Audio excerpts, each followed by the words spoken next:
haciéndolo.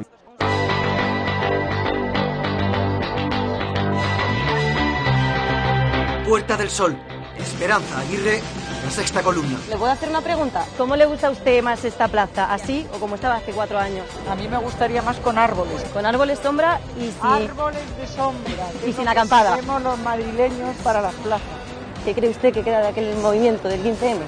Bueno, pues no sé. No me pregunten. Pregúnteles a los de Podemos que lo reivindican.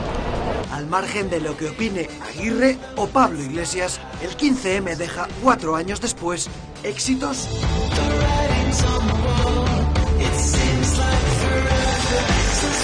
y fracasos. Con ellos arrancamos este análisis. Los indignados no han conseguido algunas de sus exigencias más básicas, como la reforma de la ley electoral, la lucha contra la corrupción y por la transparencia. No rescatar a la banca con dinero público. A la recapitalización de los bancos españoles que la necesiten. Tampoco han conseguido cambiar la ley hipotecaria.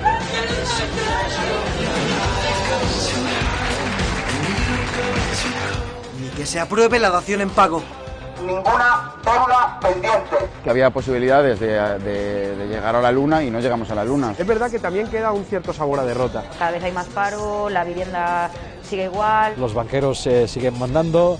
Si esa es la pregunta, pues queda muchísimo por hacer, ¿no? ¿Por qué durante estos 4 años no ha conseguido el 15M hacer realidad sus propuestas? Según el CIS, durante la acampada, 8 de cada 10 españoles llegaron a simpatizar con el movimiento. Sin embargo, el 15M no logró atraer a una gran mayoría más allá de las plazas. O quizás esa mayoría se alejó cuando vio esto. O tal vez se aburrió antes. El 15M definió su método como asambleario abierto. Miles de personas participaban en cada plaza. No fue fácil organizarse. Por favor, hagamos temas comunes. Un poquito para atrás. Cuidado con lo que digamos.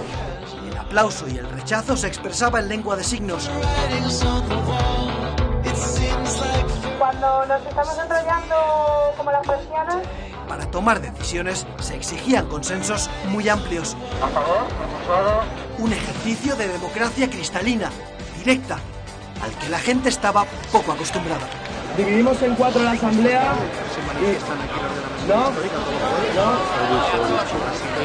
Me callo. ¿Hasta qué punto esas asambleas democráticamente impecables impidieron al 15M alcanzar acuerdos concretos y avanzar?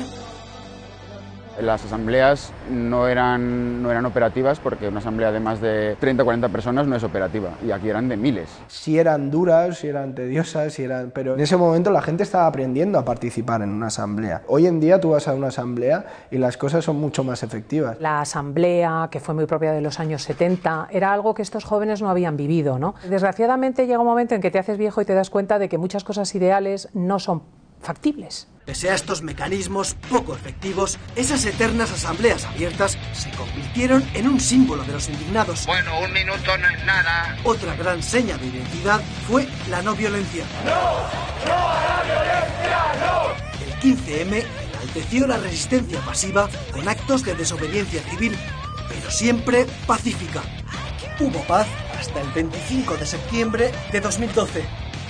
La convocatoria pretendía rodear simbólicamente el Congreso. La policía blindó la Cámara y un pequeño grupo de manifestantes traicionó la esencia del 15M. Esta vez, su bandera fue la violencia.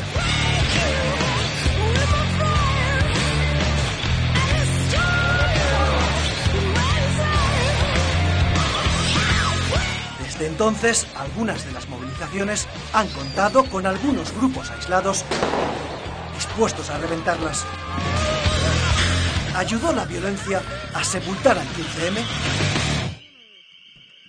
El 25S parecía no comprender demasiado bien la dignidad enorme de un parlamento. Yo que estuve en esa manifestación, esa violencia fue residual, marginal y en el último momento. Manifestaciones que en principio deberían de haber sido pacíficas, pues terminaron no siéndolo.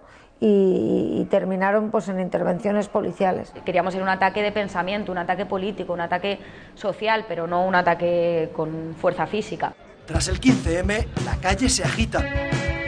En En 2011 hubo más de 20.000 manifestaciones, pero es que en 2012 el número se duplica y en 2013 apenas se reduce.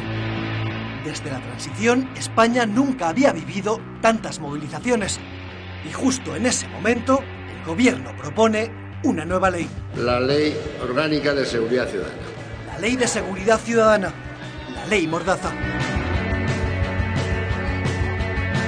Una norma que regula precisamente los nuevos métodos de protesta heredados del 15M. ¿Fue una reacción del Estado ante la calle? Buscamos la respuesta en el Ministerio del Interior.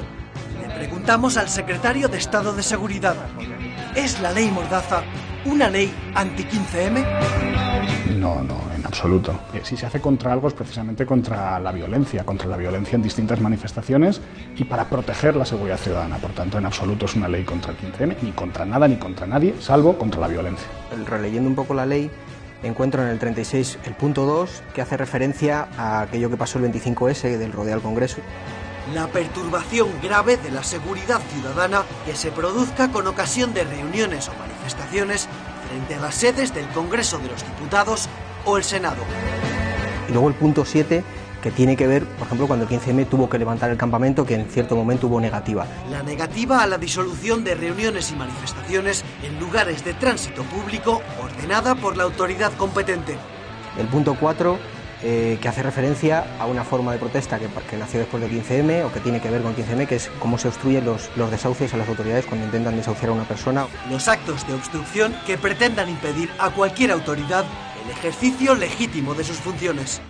Bueno, vamos a ver, la palabra desahucio no creo que aparezca en el articulado. Para que se entienda. Pero es verdad que quien pretende evitar la ejecución de una resolución judicial, pues que eso ya estaba contemplado como una infracción. No nace como una reacción a eso, sino como consecuencia de que la policía, la Guardia Civil, que de alguna manera aportan su experiencia a la hora de redactar esta ley, dicen, bueno, ¿en qué casos se está infringiendo la legalidad y de qué manera se puede recoger mejor en una nueva ley supuestos que ya estaban tipificados como infracciones de una manera muy imprecisa o muy vaga? Vamos a ser más detallados. Ahora la regulación que es más precisa y más detallada, más casuística, sí, eso es así.